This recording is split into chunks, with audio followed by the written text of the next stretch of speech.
ఇంత గొప్ప భూకాంత పుచ్చుకుంటేనే హడిలిపోయి గజగజలాడిపోయింది, ఆ వేడినే తట్టుకోలేను అంటే అగ్ని స్వీకరించాడు. ఏ కాంత పుచ్చుకుంటుంది?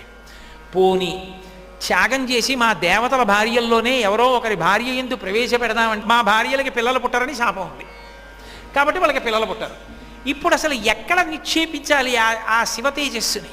ఎవరి యందు ప్రవేశపెట్టాలి? ఏ కాంత పుచ్చుకోదు.